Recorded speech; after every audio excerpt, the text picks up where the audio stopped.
샬롬, 사순절 세 번째 주일입니다. 그리스도의 고난을 생각하시는 귀한 시간 보내시길 바랍니다. 몇 가지 고등부 소식을 전합니다.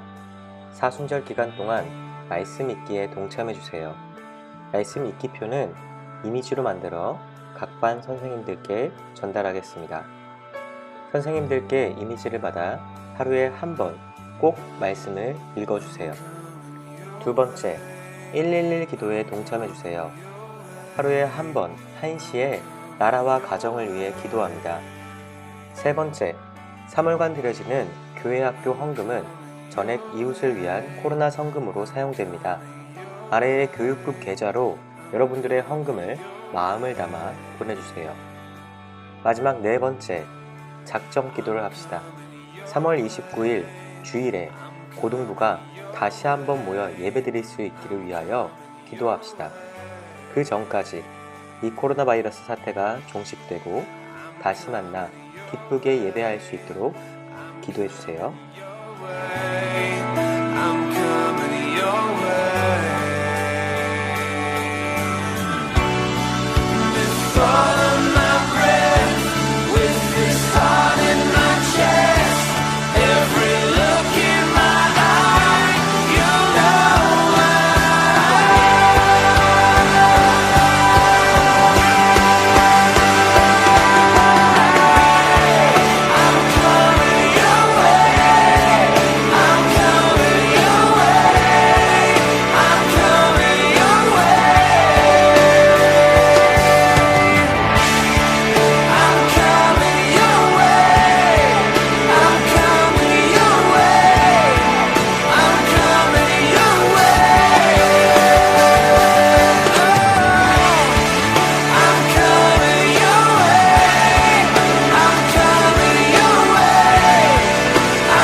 예수님의 죽음과 부활의 소식은 몇 세기를 거쳐오면서 수많은 사람들의 인생을 변화시켰습니다.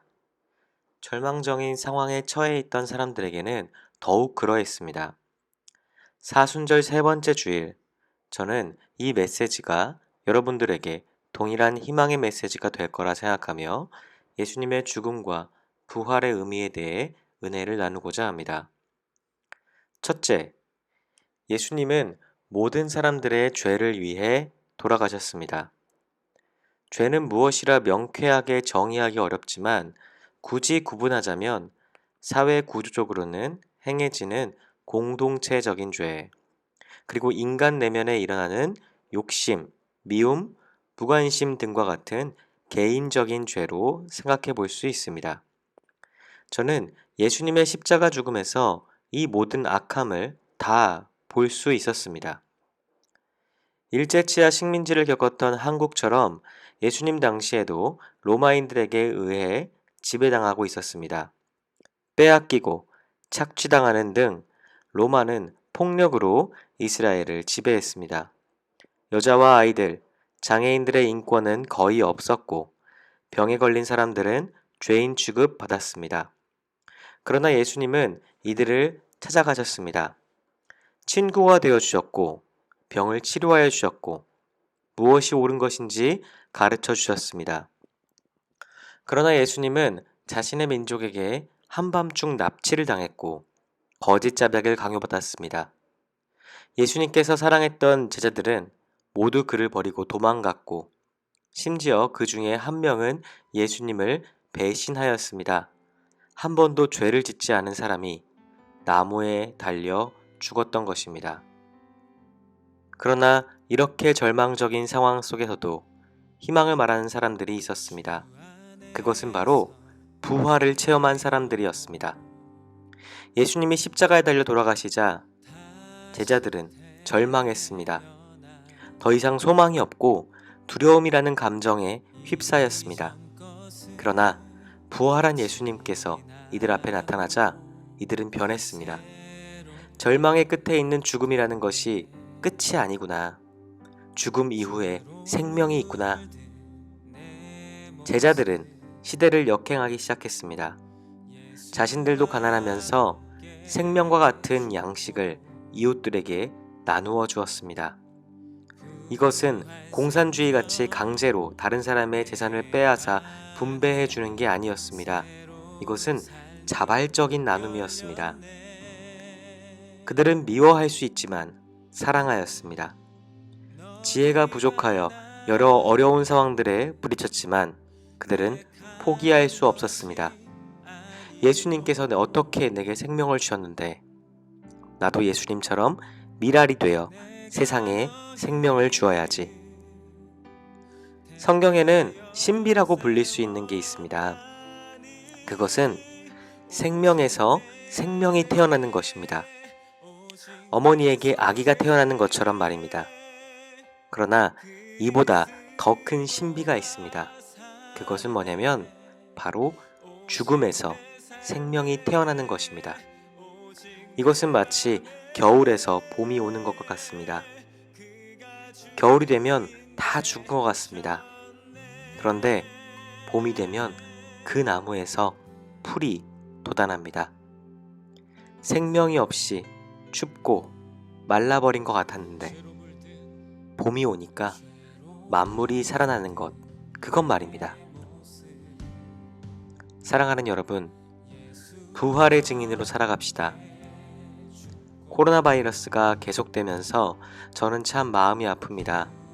사랑하는 사람들이 서로 거리를 유지해야 하고 서로가 서로를 의심해야 하는 시대입니다.